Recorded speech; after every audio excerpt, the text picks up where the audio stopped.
Hello नमस्ते दोस्तों। ये वीडियो उन लोगों के लिए है जिन्होंने जैम की नई नई क्लास लेना स्टार्ट किया है, जैम के बारे में कुछ जानना चाहते हैं, जिन्हें अभी तक जैम के बारे में कुछ नहीं पता है, उन सब के लिए है जैम। एक्चुअल में जैम क्या है? एक गवर्नमेंट ई मार्केट प्लेस है। इसमें गवर्नमेंट की जितनी भी ऑर्गेनाइजेशंस हैं उनको रजिस्टर्ड किया गया है। वो सारे बायर्स हैं और इस पर अगर कोई भी सेलर रजिस्टर करना चाहता है तो हम सेलर की तरफ से रजिस्टर करने का एक तरीका बताना चाहता हूँ। उसमें सबसे पहले हम क्या करेंगे, गूगल पे जाके जैम डाल देंगे, GEM। उससे क्या है, आप जैम की साइट खुल जाएगी।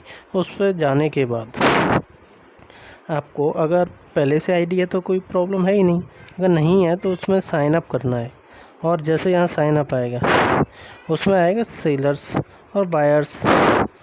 तो बायर ऑर्गेनाइजेशन के लिए बाद में वीडियो बनाएंगे, पहले हम बनाते हैं सेलर्स के लिए। सेलर्स के लिए आप सबसे पहले जाएंगे,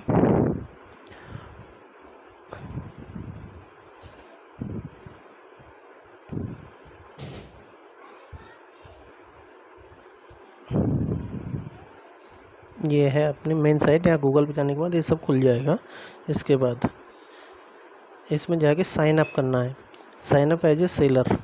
उसके लिए आपको ये साइट खुल जाएगी और साइट खुलने के बाद आप देखेंगे seller oblique service providers registration. इस रजिस्ट्रेशन के लिए आपके पास एक फर्म होनी चाहिए, और फर्म रजिस्टर्ड और अनरजिस्टर्ड तो हो सकती है। अगर आप स्टेट गवर्नमेंट के लिए सिर्फ सप्लाई करना चाहते हैं तो अपने ही स्टेट में करने के लिए आपको GST की ज़रूरत नहीं है। अगर आप ऑल इंडिया सप्लाई करना चाहते हैं, ऑल इंडिया प्रोडक्ट सेल करना चाहते हैं, तो सब के लिए आपको GST की ज़रूरत पड़ेगी।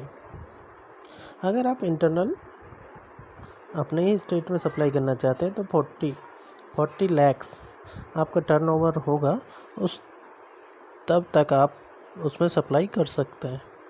अगर 40 लाख से ज़्यादा आपका टर्नओवर हो जाता है तो उसके बाद आपको GST रजिस्ट्रेशन कराना पड़ता है। ये GST रूल्स के नियम के अनुसार है। अभी हम क्या करेंगे, सबसे पहले बिजनेस ऑर्गेनाइजेशन। सबसे पहले आपके पास बिजनेस ऑर्गेनाइजेशन वो किस तरह की है, आपके पास फर्म है, कंपनी है, प्रोप्राइटर है या ट्रस्ट है। तो हम एक फर्म लेके चलते हैं। अभी जैसे एक फर्म मान लेते हैं, उसके लिए आपको रिक्वायर्ड पर्सनल डिटेल्स, आधार और वर्चुअल आधार। आपके पास आधार कार्ड होना चाहिए।